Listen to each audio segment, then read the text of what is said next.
أكبر الله أكبر الله أكبر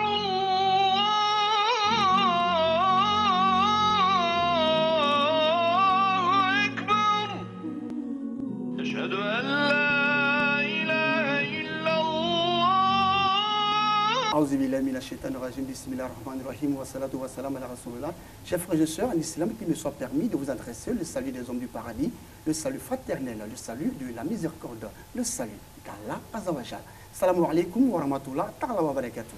Wa alaykum salam wa rahmatullahi ta'ala wa barakatuh. Il est écrit dans le Coran, les femmes vertueuses sont obéissantes avec leur mari et protègent ce qui doit être protégé pendant l'absence de leur époux, avec la protection d'Allah subhanahu wa ta'ala.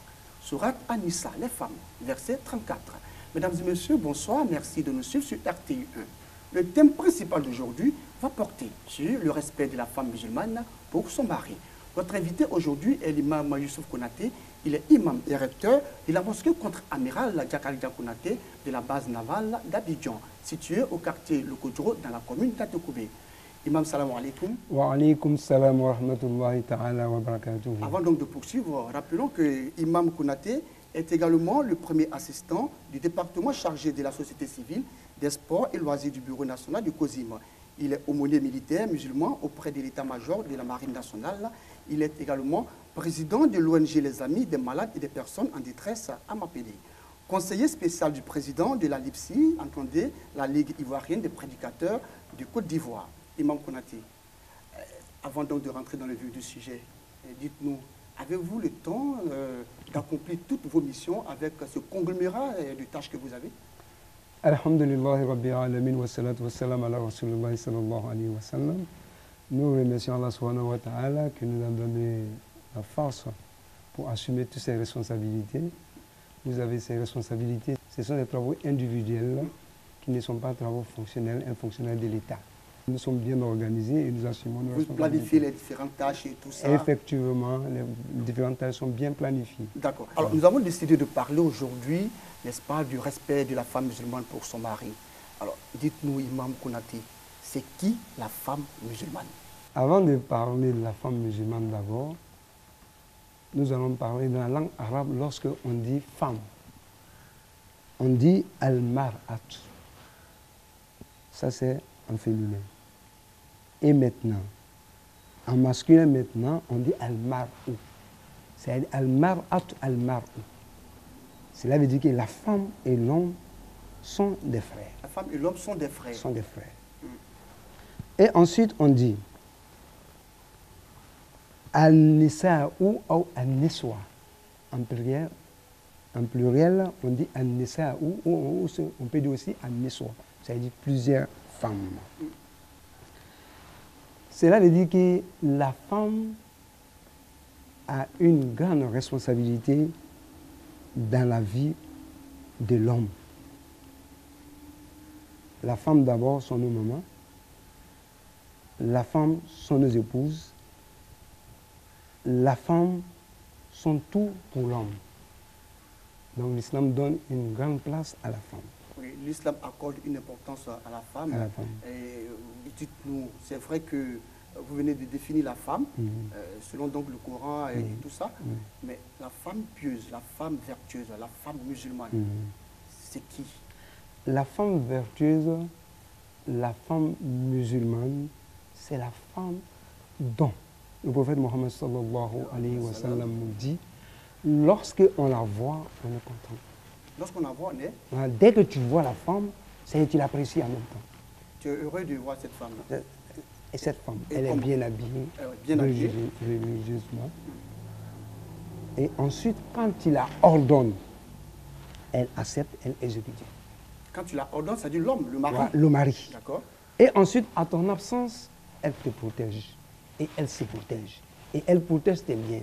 Voilà la femme pieuse et la femme obéissante. Et donc, la femme musulmane, c'est cette femme-là qui est obéissante. Qui est obéissante. Qui respecte son mari. Voilà, elle respecte son mari. Si elle respecte son mari, je me demande même si ce thème devait être réalisé, parce que a-t-on besoin de demander à une femme musulmane de respecter son mari? Effectivement, on peut dire non, on peut dire oui. Puisqu'une femme bien éduquée, islamiquement, qu'elle a suivi très bien les éducations familiales et l'éducation religieuse, est obéissante. Et elle aussi, elle protège son mari, elle encadre les enfants, et elle se surveille et elle s'encadre. D'accord. Ça, selon la culture islamique. Mais comme l'homme même est né dans l'oubli ou oubli, elle peut oublier. Donc souvent, il faut la rappeler pour dire quel rôle elle doit jouer ou elle est qui dans la communauté. Imam, vous dites qu'il faut lui rappeler cela. Comment vous lui rappelez? Parce que très souvent, on constate que quand on doit marier une femme, elle doit partir chez son mari. C'est accompagné d'un fouet. C'est comme ça qu'il faut vous rappeler ou comment il faut rappeler? Lorsqu'on marie une femme, traditionnellement avant, les vieux faisaient ça pour montrer que l'homme est supérieur à la femme. Quand on dit supérieur à la femme, c'est là que la femme est esclave. C'est-à-dire l'homme a une autorité que Dieu a donnée sur la femme. Donc la femme doit se soumettre pour son mari dans les règles religieuses, c'est-à-dire dans l'obéissance d'Allah, pas dans l'interdit. Et donc le fouet n'a pas sa place. Le fouet n'a pas sa place. Alors, y a-t-il des mérites à respecter son mari? C'est méritoire parce que le prophète sallallahu alayhi wa sallam nous dit, lorsque la femme fait ses prières et ensuite elle fait ses jeûnes, Dieu lui dit le jour de la résurrection de rentrer dans n'importe quelle porte du paradis qu'elle veut. C'est-à-dire qu'elle est autorisée d'entrer dans n'importe quelle porte. On ne peut pas dire pas dans la première porte, deuxième porte, troisième porte, non. C'est-à-dire qu'elle est libre d'entrer dans le paradis par la porte qu'elle veut. Cela veut dire qu'elle a été obéissante à son mari, obéissante à Dieu. Donc voilà le premier avantage. Et ça, c'est le mérite. Le mérite.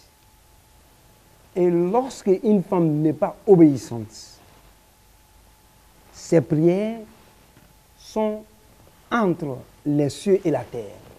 C'est-à-dire ses prières ne montent pas. D'après la dit du prophète Mohammed sallallahu alayhi wa sallam. Et lorsque la femme n'est pas obéissante aussi, a des désavantages pour son enfant ici-bas. Parce que de la manière que nous avons été éduqués, selon la tradition même, on dit, la femme qui n'est pas obéissante à son mari, il ne fait que de naître de venir sur la terre. Ça, vous voulez dire que la femme qui n'obéit pas à son mari, qui ne respecte pas son époux, les enfants qu'elle met là au monde, ce sont des enfants qui sont déjà des enfants nuls, qui ne vont pas réussir? On peut le dire. Puisque une famille dont il n'y a pas d'obéissance, il n'y a pas de culture dans la famille. Il n'y a pas d'éducation. Il n'y a pas de stabilité. Il n'y a pas de stabilité. Lorsqu'un enfant vient dans ce milieu pareil, donc l'enfant n'est pas éduqué. Et l'enfant n'est pas orienté. Et donc l'enfant, son sort est quoi? C'est pour cela que les pères nous disaient que la femme qui désobéit son mari, l'enfant ne sera rien sur la terre. Dans une famille musulmane. Elle ne vient pas dans une famille où il y a la culture, où il y a la tranquillité, où il y a l'éducation. Sans cela, il n'y a pas d'homme parfait. Alors, Imam Konaté, ce que vous dites est véritablement effrayant. On le sait, un homme sont ces femmes aujourd'hui, les jeunes dames qui sont mariées. Et on poursuit souvent le mois de Ramadan et on se précipite pour marier sa fille et autres. Mais est-ce que cette fille qui est mariée de façon précipitée a reçu l'éducation religieuse musulmane qu'il faut pour aller, n'est-ce pas, gérer un foyer? C'est ça le problème de l'éducation. Manque beaucoup la communauté. On se dit musulmans, mais la plupart de nous viennent des familles musulmanes, mais n'ont pas reçu d'éducation musulmane. Et donc si vous mariez des filles ou des femmes comme ça, le résultat, c'est le désobéissance dans la famille. Parce qu'elle ne sait pas pourquoi elle est venue. Et elle ne sait pas quel rôle elle doit jouer, les droits et ses devoirs envers son mari. Elle ne le connaît pas. si elle ne connaît pas cela, elle voit que c'est elle qui doit ordonner son mari. Et quand c'est comme ça, il n'y a pas d'entente au foyer. Il y a toujours des disputes. D'accord. Il y a toujours des disputes. Imam, femme musulmane qui respecte son mari. Comment elle est vue dans la société? Comment est-ce que cette femme est vue dans la société? La femme qui respecte son mari dans la société, ceux qui sont religieuses ou vrais musulmans l'apprécient et la voient une bonne femme. Mais ceux qui n'ont pas la culture musulmane voient qu'elle s'est très rabaissée. C'est-à-dire qu'elle accepte tout. Tout ce que la femme dit, le monsieur dit qu'elle a tout accepté, elle accepte tout, que ce n'est pas normal. Ils ont les mêmes droits. Donc celle qui est éduquée religieusement, chez nous les musulmans, dit une femme soumise. Ça veut dire que celle qui est éduquée religieusement, comme vous le dites, quel que soit ce qui est dit, même si on lui dit, mais écoute, tu te rabaisses trop auprès de ton mari, elle n'a pas le droit d'écouter tout ça. Elle sait ce qu'elle veut, elle a un objectif à atteindre, respecter son mari, aller au paradis, permettre à ses enfants de réussir. Voilà. C'est cela? Puisqu'elle veut que ses enfants réussissent. Deux, elle veut qu'il y ait de tranquillité dans son foyer. Elle veut être aimée par son mari et par les parents aussi de son mari. Donc, voilà pourquoi elle se soumet. Et aussi, elle veut entrer dans le paradis de la manière que le prophète Mohammed sallallahu alayhi wa sallam nous dit, et le Coran aussi l'a dit, une femme obéissante, soumise, le paradis est ouvert à elle. D'accord. C'est vrai qu'on dit que lorsque la femme, c'est écrit dans le Coran, lorsque la femme obéit et respecte son mari, a droit au paradis. Mais est-ce que ça se limite seulement, uniquement, qu'à son mari? Quand on dit respecter son mari, le mari vient d'où? Vient d'une famille. C'est vice-versa. L'homme doit respecter sa femme et les parents de sa femme. La femme aussi doit respecter son époux et respecter aussi les parents aussi de son époux. C'est grâce à eux qu'il a eu une femme à marier. Donc celui qui te donne sa fille, t'aime bien que sa fille. Et s'il ne t'aime pas, il ne va même pas accepter la première démarche. Il va dire non. Donc la manière que tu vas respecter ton mari, c'est la même manière que tu dois respecter aussi sa famille. D'accord. Ouais. Alors c'est vraiment important ce que vous dites. Qu'est-ce qui peut pousser, Imam Konaté, une femme à ne pas respecter même son mari? Lorsque il y a des mésententes entre un homme et sa femme, souvent la plupart, la femme n'obéit pas à son mari. Et s'il y a aussi manque de confiance, la femme, souvent, elle oublie la religion, elle suit ses désirs. Et donc, alors que si c'est une femme qui est bien éduquée, éduquée religieusement, elle n'a même pas le droit d'oublier, elle n'oublie jamais, n'est-ce pas? Alors, il est dit dans le Coran, Imam, je cite, et comportez-vous envers elle en les accompagnant de manière bienveillante. Sourate 4, verset 19. Alors, est-ce que le fait de ne pas bien se comporter avec sa femme ne peut pas aussi pousser cette dernière-là à vous manquer de respect? Effectivement, comme Dieu le dit dans le Saint-Coran, c'est soyez bienfaisants envers vos épouses. Traitez bien vos épouses. Donnez-elles ses droits. Et en cas de problème, résoudre entre vous pour qu'elle explique là ce qui se passe réellement.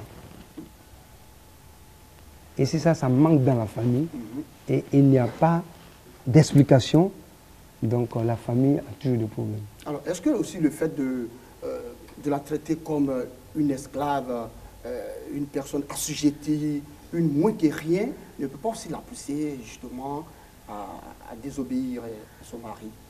Effectivement, l'islam aussi interdit cela.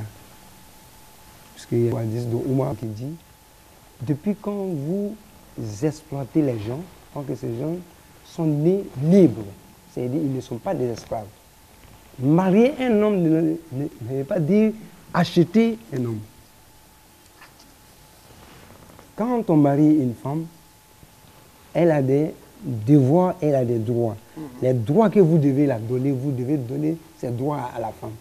Dès que ces droits, l'habiller, la faire loger, la nourrir, parler avec tendresse, dès que cela est fait, la femme va se soumettre auprès de vous et la famille va se souder et les enfants seront bien éduqués. D'accord. Mais si vous dites, moi, j'ai donné d'autres à telle somme, donc ce que j'ai dit que la femme ne veut pas faire, il faut que je la chicote, ça, elle n'est pas esclave. D'accord. Voilà. Elle n'est pas esclave et Elle ça, n'est ça ne doit pas esclave. exister en Et ça ne doit islam. pas exister en islam. Alors, Imam, je vous lis certains devoirs relatifs justement à l'épouse et vous me donnerez votre commentaire là-dessus. C'est un peu long, on va y aller. Obéir à son époux dans le bien, préserver l'honneur de son mari et sauvegarder ses biens et ses enfants. Tenir compte des sentiments de l'époux et respecter sa dignité et sa sensibilité, ainsi que toute autre attitude que doit adopter l'épouse envers son époux. Être au service de son époux, entretenir son foyer et éduquer ses enfants. Interdit de nuire à son époux. Interdit de mettre son mari en colère. Interdit de se montrer ingrate envers son époux. Interdit de demander à l'époux de divorcer, n'est-ce pas? Oui. Et interdit de dévoiler les secrets des rapports conjugaux. Alors, interdiction de se refuser à son époux de jouir d'elle.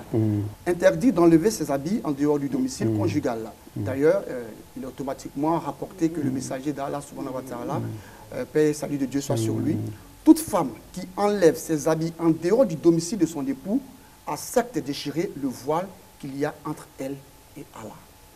Votre commentaire, Imam Konaté. Ce sont les critères d'une femme obéissante que vous venez de citer. Un d'abord, obéir à son époux dans le bien. Le bien veut dire quoi? Ce qui n'est pas interdit. Préserver l'honneur de son mari. Une femme doit préserver l'honneur de son mari. C'est-à-dire tout ce qui peut faire honte à son mari, la femme doit cacher cela. C'est pas comme les femmes, quand elle a eu une petite dispute dans la chambre, voilà, directement, toute la elles sont- cour ou tout le quartier, Tout le c'est quartier. voilà, ce qui se passe. Elle va crier et autres. Cela est interdit, C'est interdit. en islam. C'est-à-dire que tu n'as pas préservé l'honneur que tu dois donner à ton mari. Même si elle a raison, hein, elle ne doit pas... Même si bazarder. elle a raison, vous devez discuter ça entre vous en famille. Mais pas dehors. Mais pas dehors. D'accord. Quand ça ne va pas maintenant, vous pouvez voir maintenant les parents. Ou un guide religieux. Ou un guide religieux, un imam. D'accord. Et l'imam va vous aider à résoudre cela. Est-ce que l'imam Konaté a été souvent confronté à ce genre de problème? Beaucoup de fois. Et, Même ça, même pas 15 jours, ils sont venus me voir pour cela. Ça ne va pas du tout. et Mais ça, Dieu merci, on a parlé, ça commence à aller.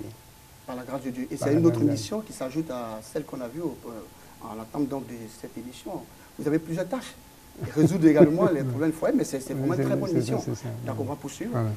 Et ensuite, une femme doit sauvegarder les biens de son mari, veut dire quoi? Premièrement, les matériels.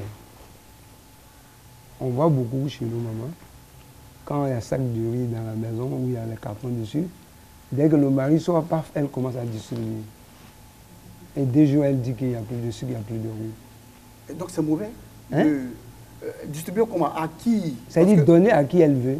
Alors que le mari a programmé selon pour les le mois. mois Pour le mois. et pour le mois. Oui.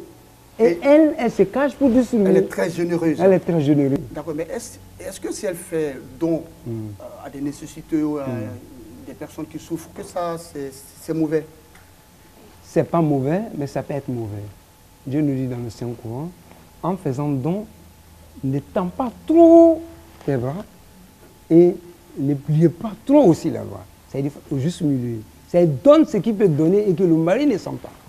Pour ne pas Et souffrir que, vous-même. voilà, et que ça ne dérange pas ton mari. D'accord. Mais ne donne pas jusqu'à le mari même se plaint, que c'est vite fini.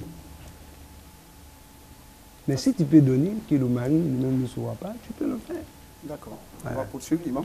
Et ensuite, être au service de ton mari. C'est-à-dire tout ce que tu peux faire pour le rendre heureux, ton mari, il faut le faire. Il faut être disponible. Que ce soit dans la maison ou que ce soit dehors.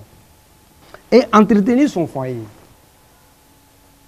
C'est-à-dire quand l'homme vient du travail ou l'homme vient trouver que la maison est totalement sale, il y a des fauteuils par là, des chaises par là, ça c'est interdit. Il faut entretenir la maison, entretenir les enfants. Le monsieur, il quitte au travail, et quand il vient, il constate que sa femme est très bien ça, habillée, la bonne elle sent femme. très bon, Voilà. bonne, et puis Effectivement, bien parfumée, bien maquillée. Bien Et maquillée. c'est une attirance, ça. C'est ça, c'est Imam, ça. vous vivez ça aussi très ça. souvent, on dirait. On vit ça du jamais. Ah, Imam est très Ça heureux. passe bien. Alors, hommage donc à l'épouse de l'imam Konati. Ouais. Oui. Ensuite, qui ne nuit pas à son époux. Chaque fois, c'est toi qui viens avec des problèmes que le monsieur ne peut pas. Ne peut pas. Soit réclamer de l'argent, ou les gens viennent réclamer des crédits, ou toujours il y a des histoires entre tes voisins. Cela ne va pas droit. L'islam l'interdit. L'islam interdit cela. Et ensuite, réclamer le divorce. Un peu de trucs, moi je prends mes bagages. Un peu de trucs, je prends mes bagages. Cela aussi n'est pas islamique. Et aussi, la femme ne doit pas dévoiler les secrets de son mari. On voit ça beaucoup dans nos familles maintenant. Dès que le mari sort, que les femmes sont ensemble à la maison, tout ce qui a été fait la nuit, ou hors nuit, quelque part, que le mari cache, la femme dit tout. C'est un peu comme médire son mari. Or, la médisance, elle était interdite. Ça ne fait pas de la médisance. Donc, la médisance est interdite en islam. Donc voilà un caractère qu'une femme obéissante, pieuse, doit. Elle doit respecter, elle doit vraiment. Si elle suit cela, c'est fini. C'est une femme. C'est vrai que la perfection n'existe pas de ce monde, mais ce serait une femme qui tendrait vers la perfection. On peut la qualifier d'une femme obéissante. D'accord. Mais est-ce que, Imam, lorsqu'une femme manque d'affection de la part de son époux, est-ce que cela ne peut pas aussi pousser cette dernière-là à souvent manquer de respect à son homme? Cela aussi est un problème chez nous les hommes, puisque la plupart des hommes ne s'approchent même pas à sa femme sauf la nuit. Et cela est interdit en islam. C'est-à-dire quand il sort au matin, il vient vers minuit. Et quand il vient vers minuit, il dort, ils sont à 6 heures. Donc la femme n'a pas d'affection. Il ne dira jamais un jour à sa femme, après toi nous allons sortir pour aller saluer tel monsieur, tel monsieur. Donc la femme se voit isolée ou abandonnée. Et cela aussi, ça peut créer des frustrations dans la famille. D'accord. Imam, je voulais savoir, est-ce que la femme qui désobéit à son mari, parce que ce dernier lui demande d'accomplir un acte qui n'est pas, n'est-ce pas, sur le chemin d'Allah subhanahu wa ta'ala, que Allah subhanahu wa ta'ala interdit, est-ce que c'est manquer de respect à son mari? Ça, ce n'est pas manquer de respect à son mari, puisque Allah nous dit de ne pas obéir à quelqu'un dans la désobéissance d'Allah. Ce que Allah a interdit, n'importe qui te dit de le faire, cela est interdit aussi. Et tu ne dois pas l'accepter. Voilà. Tu dois t'approcher peut-être aux imams ou à sa famille pour expliquer le problème, pour qu'il puisse se ressaisir. Peut-être il peut faire par oubli ou par méconnaissance. Voilà. D'accord. Donc on peut résoudre cela. Ok. Alors, vous avez un message particulier à ces jeunes dames, parce qu'on le sait, à l'époque, nos mamans, elles sont restées avec nos pères jusqu'à aujourd'hui, pour celles qui vivent encore. Papa avait 2, 3, 4 femmes, mais les enfants, n'est-ce pas, ont réussi. On l'a vu. Mais aujourd'hui, nos jeunes sœurs qui sont dans les foyers, qui ne savent pas la place qu'elles occupent justement dans ce foyer-là, qui ne respectent pas le mari, est-ce que vous avez un message particulier à donner à ces jeunes sœurs qui manquent de respect ou qui désobéissent à leur mari? Le message que je peux donner à ces jeunes filles, dire que l'islam, c'est la réalité. La mort, c'est la réalité. Le jour de la résurrection, c'est la réalité. Et tout ce que nous allons faire ici-bas sera comptabilisé le jour de la résurrection. Donc dès qu'on accepte à être musulman ou à être musulmane et qu'on accepte les recommandations divines, qui sont les recommandations de Dieu et de son prophète Mohammed sallallahu alayhi wa sallam. Si cela est fait, tu seras sauvé ici-bas et au-delà. Mais dès que tu vois l'argent, ou tu vois ta place, ou tu vois la place de tes parents, et tu vois ton mari, et tu veux monter les ailes, cela va te conduire dans le détruiment, et aussi tes enfants aussi dans les mêmes détruements. Et tu vas mal vivre ici et mal vivre au-delà. Et que Dieu nous éloigne de cela. Amina. Amina. Donc, Voilà, pour terminer, pour dire que lorsqu'une femme a les moyens, que son mari qui travaille et que l'homme ne travaille pas, elle aussi, elle doit respecter ce dernier-là, quel que soit son statut social. Quelle qu'en soit ta richesse, quelle qu'en soit ta valeur humaine sur la terre, ta fonction sur la terre, tu dois respecter ton mari. Si tu l'as accepté pour le mariage, tu dois accepter et l'obéir et le protéger. Voilà. Et donc, les femmes doivent viser le paradis que de viser l'attitude, le comportement de l'homme. Elles doivent se soumettre aux recommandations d'Allah Azawajal. Imam, nous allons vous permettre de résumer en malinké ce qui a été dit ici aujourd'hui. Bismillah. Alhamdulillah Rabbil Alamin wa salatu wa salam ala Rasulillah sallallahu alayhi wa sallam. An balimakɛ tun b'an ɲininka la dɔn ye muso ye silamɛmuso o ye dɔn ye an k'a yira la silamɛmuso o ye muso min ye muso min sɔnna Ala la ka sɔn a cila la